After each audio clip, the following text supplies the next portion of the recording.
que é poder? Poder é a capacidade ou a possibilidade de gerar e de produzir efeitos, de comandar a natureza, o indivíduo ou um grupo de indivíduos. O poder sempre é dado a alguém por alguém e, no dizer do Karl Deutsch, consiste em suma em comandar a natureza e os homens, com a história demonstrando que quando o homem aumenta o seu poder sobre a natureza, ele torna-se capaz de usá-lo como meio de aumentar o seu próprio poder sobre os outros homens.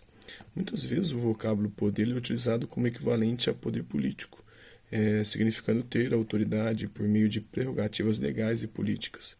Outras vezes afirma-se que quem detém o poder possui influência sobre quem possui autoridade política. Utiliza-se ainda o termo poder como sinônimo de poderio ou prestígio. Também já se disse que o termo poder se presta às mais divergentes interpretações e se designa a capacidade de realizar a própria vontade e frustrar as vontades opostas.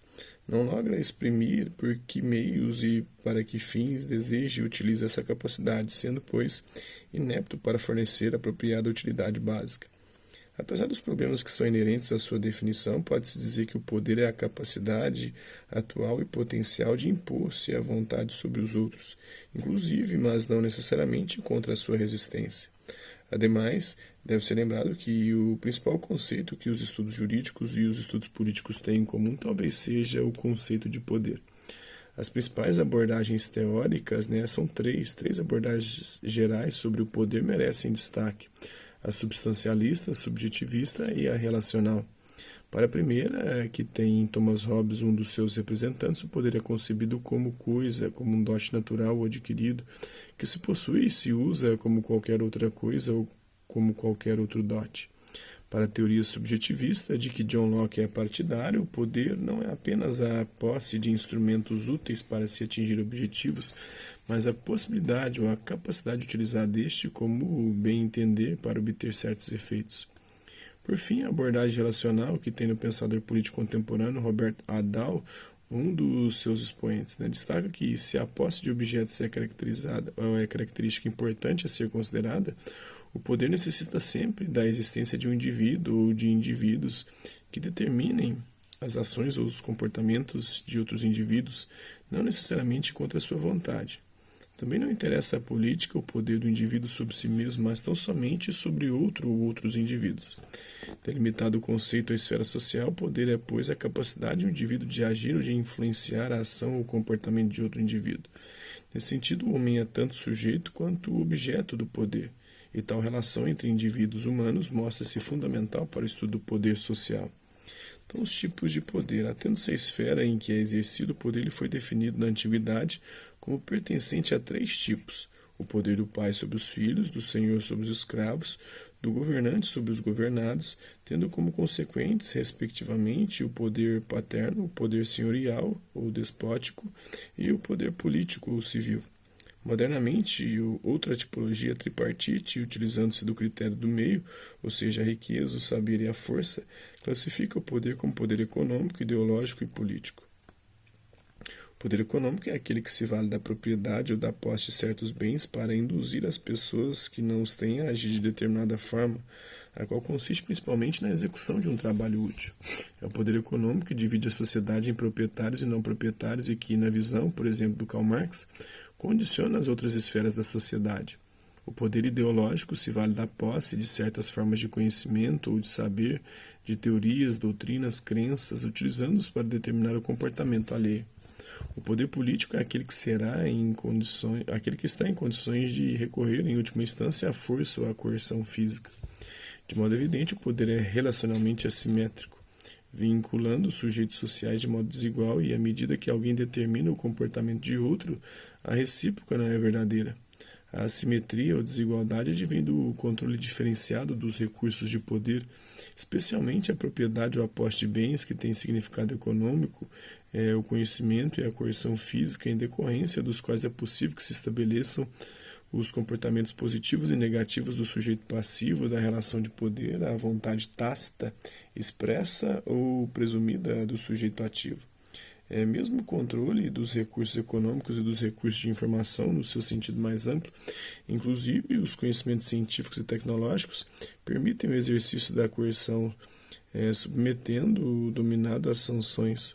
Todavia, o recurso mais eficiente em termos de manutenção da dominação é o controle ideológico, que implica o consentimento do dominado e a coerção física ao recurso mais custoso.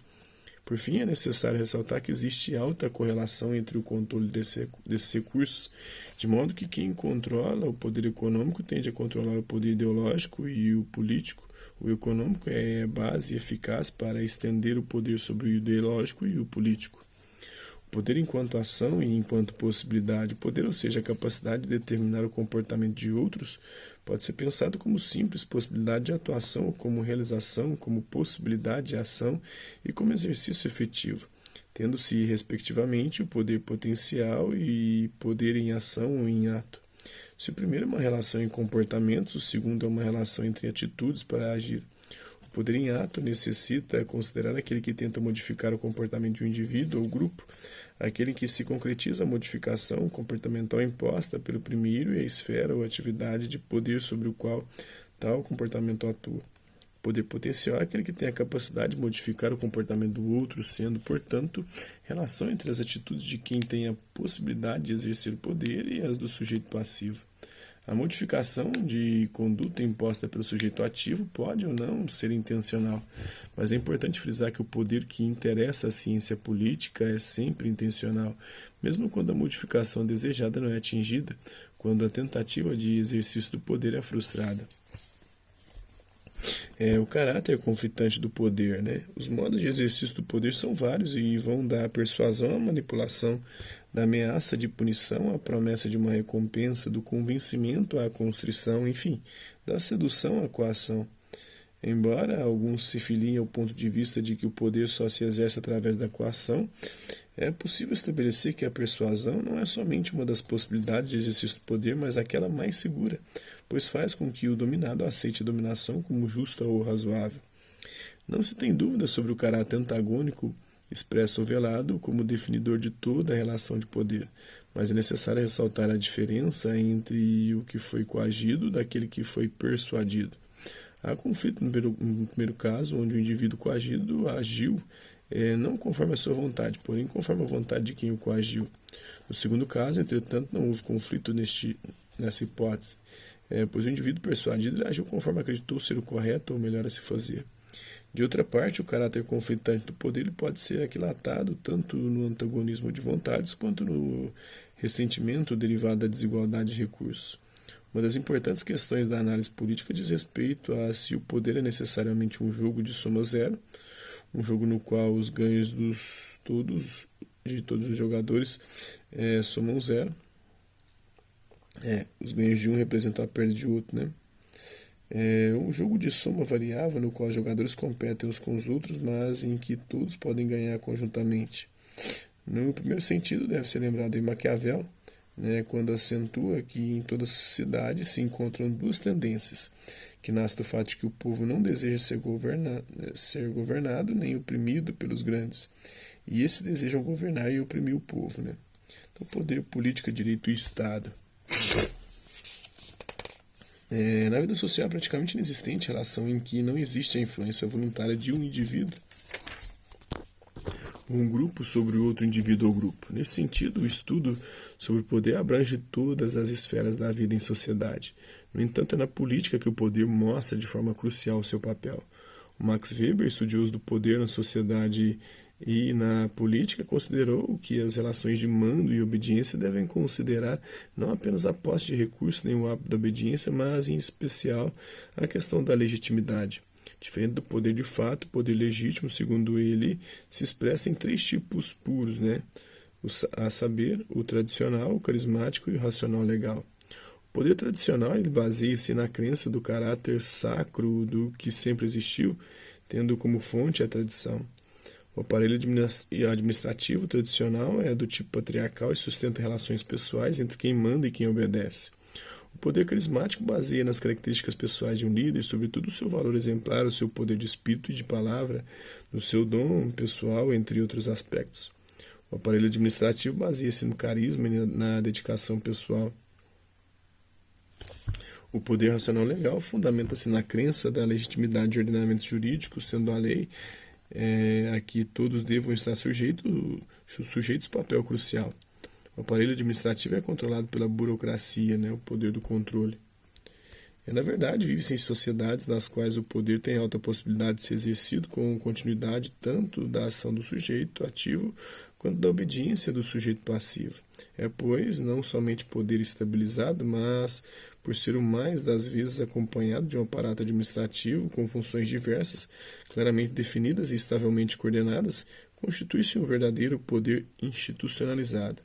Observa-se demais que o poder se concentra de modo especial em organizações que se assentam sobre um território e que pretendem o monopólio legítimo da coerção.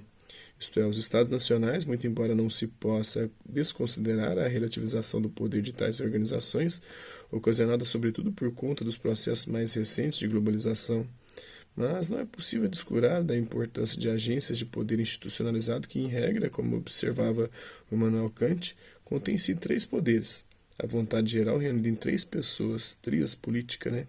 O poder soberano, que reside na pessoa do legislador, que faz as leis, né? O poder executivo, na pessoa que governa conforme a lei e executa, né? Conforme a lei, e o poder judiciário, que atribui a cada um o que é seu de acordo com a lei, né? Na pessoa do juiz, potestá legislatória, rectória e judiciária.